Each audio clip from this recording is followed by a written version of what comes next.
అందరికీ నమస్కారం. నా పేరు సింగిరెడ్డి నరేందర్ రెడ్డి, మేడ్చల్ మండల భారతీయ జనతా పార్టీ అధ్యక్షుడిని. యువసేన యూట్యూబ్ ఛానల్ ద్వారా నేను ప్రజలకు కొన్ని విషయాలు తెలియదలుచుకున్నా. మేడ్చల్ జిల్లా మేడ్చల్ మండలం గౌడవేలి గ్రామంలో సుమారు 30 ఎకరాలు, దాదాపు 29 ఎకరాల 24 గుంటల భూమి ప్రభుత్వానికి చెందవలసిన 250 కోట్ల రూపాయల విలువైన భూమి అన్యాక్రాంతమవుతుంటే మేడ్చల్ తహసీల్దార్ కానీ రెవెన్యూ అధికారుల అవినీతి కారణంగా జిల్లా కలెక్టర్ గారులకు, ఆర్డీఓ గారులకు, అదేవిధంగా సీసీఏలకు ప్రభుత్వానికి సరైన పూర్తి నిజమైన నివేదికలు పంపకుండా అన్నీ తెలిసినా కానీ గుడ్డివారిగా ప్రవర్తిస్తున్న రెవెన్యూ అధికారుల కారణంగా 250 కోట్ల రూపాయల ప్రాపర్టీ ప్రభుత్వానికి చెందవలసింది అన్యాక్రాంతమవుతుంది. ఈ విషయంలో నేను దాదాపు 10 సంవత్సరాల నుంచి వివిధ ప్రచార మాధ్యమాల ద్వారా, అదేవిధంగా లోకాయుక్త, హైకోర్టు, సుప్రీంకోర్టు రకరకాల ప్రయత్నాలు చేసినప్పటికీ మొద్దు నిద్రలో ఉన్న రెవెన్యూ అధికారుల కారణంగా 10 సంవత్సరాల నుండి ఎన్ని ప్రయత్నాలు చేసినా ఇంకా ఆ సమస్య అదే విధంగా నాంతో ఉన్నది. దానికి సంబంధించి పూర్తి వివరాలు నేను ఇప్పుడు చెప్పదలుచుకున్నా.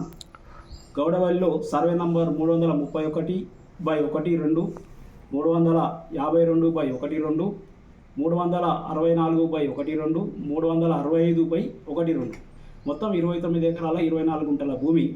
ఇది కాంపోజిట్ ఎవెక్యూ ప్రాపర్టీ, అంటే మిశ్రమ ఆస్తి.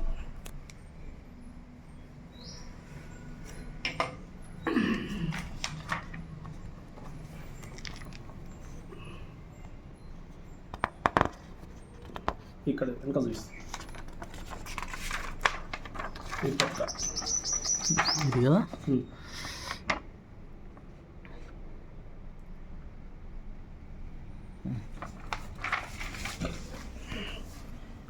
ఈ భూమికి సంబంధించి ఈ భూమి యజమాని ఎవరైతే అసదుద్దీన్ ఉండేనో ఆయన ఎవెక్యూ ప్రాపర్టీ కింద, ఆయన వాటాను ఎవెక్యూ ప్రాపర్టీ కింద డిక్లేర్ చేసి పాకిస్తాన్ వెళ్ళిపోవడం జరిగింది. అందులో కొంత భాగం 17 ఎకరాలు. తర్వాత అతని తమ్ముడు ఎవరైతే మునిరుద్దీన్ ఉండనో అతనికి మేజర్ షేర్ అయినదే ఉందని చెప్పి ప్రభుత్వము 1954లో మునిరుద్దీన్కి స్వాధీనం చేయడం జరిగింది. దానికి సంబంధించిన నోటిఫికేషన్లో అంత రికార్డు తహసీల్ ఆఫీస్లో ఉంది, రెవెన్యూ మేడ్చల్ తహసీల్ ఆఫీస్లో. తర్వాత ఈ మిస్కమ్యూనికేషన్, ఇది ఎవెక్యూ ప్రాపర్టీ నాన్ ఎవెక్యూ ప్రాపర్టీ అనే మిస్కమ్యూనికేషన్లో ప్రభుత్వము పాకిస్తాన్కి వచ్చిన ఒక వ్యక్తికి, కియోమల్ మిలాపమల్ అనే వ్యక్తికి ఈ భూమిని అలాట్మెంట్ చేయడం జరిగింది. తర్వాత ఇక్కడ వచ్చినాక వాస్తవ విషయాలు తెలుసుకొని అతనికి ఇచ్చిన అలాట్మెంట్ క్యాన్సిల్ అయిపోయింది, రద్దు కూడా చేసి.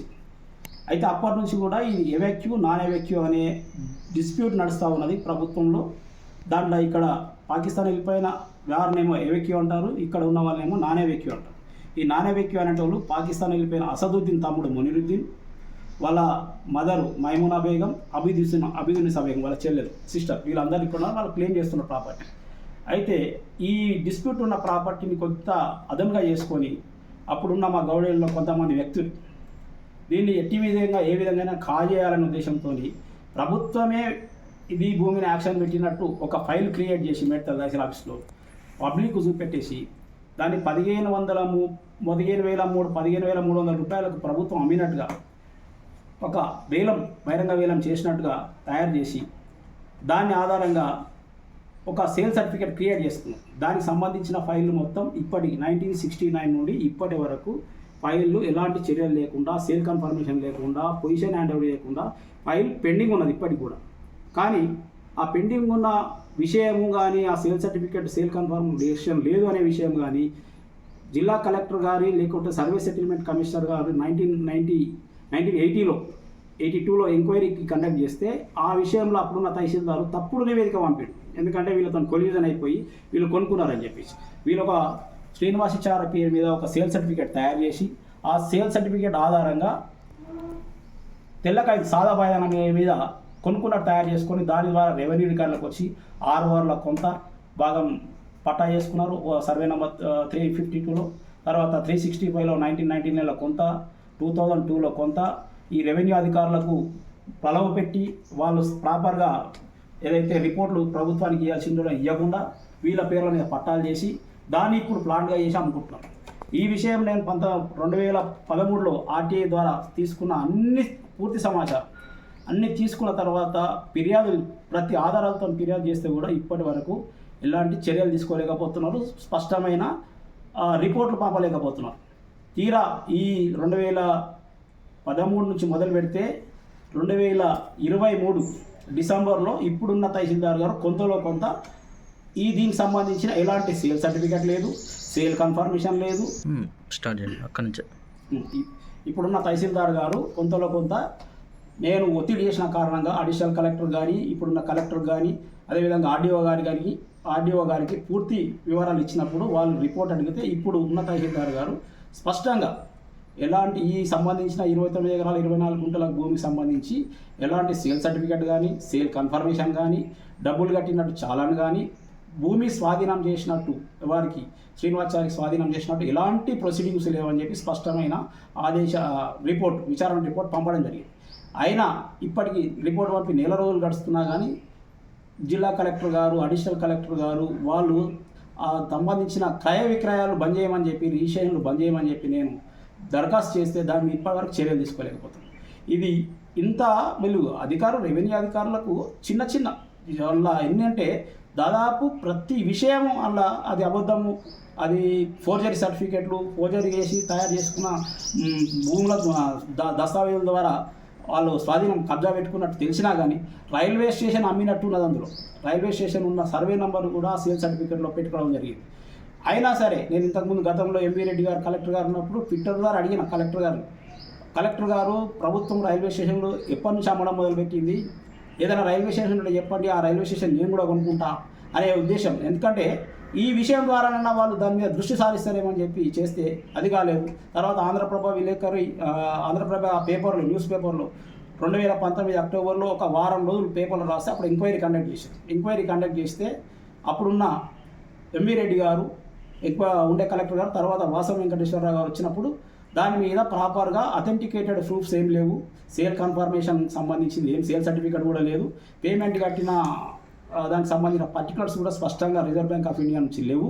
ఈ సీసీఎల్ఏలో ఏమైనా ఉంటే మీరు ఇన్స్ట్రక్షన్స్ ఇవ్వమని చెప్పి రిపోర్ట్ రాసేది. కానీ అసలు కుంభకోణం అంతా ఉన్నది మేడ్చల్ తహసీల్ ఆఫీసులో ఉంది. వాళ్ళకి అవసరం లేదు. ఎందుకంటే ఇది 1982లోనే వాళ్ళ దగ్గర సమాచారం లేక ఇక్కడ తహసీల్దార్ గారిని ఎంక్వైరీ రిపోర్ట్ అడిగారు. ఈ భూములు ఉన్నాయా, పోయినాయా, ఎవరికైనా అమ్మిందా గవర్నమెంట్, దీనికి ఫైనల్గా ఎవరికి ఈ భూములు ట్రాన్స్ఫర్ అయినాయి, ఎవరి ఎంక్వైరీ చేయమని చెప్పి సర్వే సెటిల్మెంట్ కమిషనర్ గారు జిల్లా కలెక్టర్ ద్వారా తహసీల్దార్ గారు అడిగితే తహసీల్దార్ గారు అప్పుడు ఇక్కడ కబ్జా చేసుకున్న ఫోర్జరీ సేల్ సర్టిఫికేట్ తయారు చేసుకున్న శ్రీనివాచారి ఇతర వ్యక్తుల ద్వారా దీన్ని వాళ్ళతో కొల్యూడయ్యి తప్పుడు రిపోర్ట్ పంపడం జరిగింది. అప్పుడు అంటే 82లోనే తహసీల్దార్ గారు తప్పుడు రిపోర్ట్ పంపారు. దాన్నే గవర్నమెంట్ ఫైనల్ రిపోర్ట్ అనుకొని ప్రభుత్వమే అమ్మింది అనుకోని చెప్పేసి సైలెన్స్లో అవుతున్నారు. ఇప్పుడు నేను వెలికి తీసిన తర్వాత తెలిసినాక ఇప్పుడు కూడా అదే పద్ధతిలో 82లో ఏదైతే 42 ఏళ్ళ కింద అడిగిన సమాచారాన్ని ఇప్పుడు అడిగనికే ప్రయత్నం చేస్తారు. అసలు వాళ్ళ దగ్గర పూర్తి సమాచారం ప్రభుత్వం దగ్గర ఉంటే తహసీల్దార్ గారిని రిపోర్ట్ ఎందుకు అడుగుతారు? 82లో ఇంత చిన్న విషయాన్ని ప్రభుత్వాధికారులు ఎందుకు గుర్తిస్తలేరు? వాళ్ళకి తెలియదా? స్పష్టమైన సమాచారం సీసీఎల్ఏలో కానీ సర్వే సెటిల్మెంట్ కమిషన్ దగ్గర కానీ ఉన్నప్పుడు తహసీల్దార్ గారిని రిపోర్ట్ ఎందుకు అడుగుతారు ఎంక్వైరీ? ఇప్పుడు మీరు మళ్ళీ ఆయన అడిగిన దాన్ని మీరు ఏమున్నాయో చెప్పమని మీరు జిల్లా కలెక్టర్ గారు సీసీఎల్ఏను ఎట్లా అడుగుతారు? అంటే ఇది కావాలని డ్రాగ్ చేయడానికి, అక్రమాలు అవినీతి చేసిన అధికారులను కాపాడడానికి, అక్రమార్కులకు దాదాపు 250 కోట్ల రూపాయల విలువైన ప్రభుత్వ భూమిని కాపాడలేక అన్యాక్రాంతం చేయడానికి ప్రభుత్వాధికారులు చేస్తున్న ఇది మోసం. ఇది దీంట్లో ఏంటంటే ప్రభుత్వం నుండి తరఫున తప్పు చేసిన అధికారులు ఎవరైనా సరే క్రిమినల్ కేసులు పెట్టి జైల్లో పంపితే కానీ వీళ్ళకు బుద్ధి రాదు అధికారులకు. ప్రభుత్వ అధికారులు ఎట్లా అంటే మొద్దు నిద్ర, అంటే సూదులు పనిచేస్తలే వాళ్ళకు, దబ్బుడాలతో కానీ గడ్డబరాలతో కానీ కుచ్చితే కానీ వాళ్ళకు ఏమీ చలనం వచ్చే పరిస్థితి లేదు. నేను ఈ విషయంలో ఖచ్చితంగా క్రిమినల్ కేసులు నమోదు చేయడానికి ప్రయత్నం చేస్తున్నా.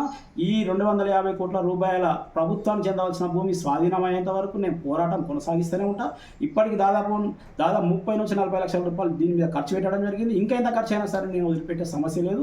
ఇప్పటికైనా ప్రభుత్వాధికారులు కళ్ళు తెరిచి, రెవెన్యూ అధికారులు తహసీల్దార్ కానీ ఆర్డీఓ కానీ కలెక్టర్ గారు ఇప్పటికైనా కళ్ళు తెలిసి వాళ్ళు కళ్ళుండి చూడలేని వ్యక్తులు కాకుండా దస్తావేజులను పరిశీలన చేసి ఏమైనా అనుమానాలు ఉంటే నన్ను అడిగితే నేను పూర్తి సమాచారం ఇస్తా. దాని ద్వారా ఆ భూమిని క్రయ విక్రయాల విషయాలు బంద్ చేసి అమాయక ప్రజలు మోసపోకుండా తగిన చర్యలు తీసుకోవాలి. తప్పు చేసిన అధికారుల మీద చర్యలు తీసుకోవాలి. ఈ ఎవరైతే కబ్జాలు చేసి ఫోర్జరీ సర్టిఫికేట్లు తయారు చేసుకున్నారో వాళ్ళ మీద క్రిమినల్ కేసులు పెట్టాలి, ప్రభుత్వ అధికారుల మీద క్రిమినల్ కేసులు పెట్టి ఈ భూమిని కాపాడాలని చెప్పేసి నా యొక్క విజ్ఞప్తి.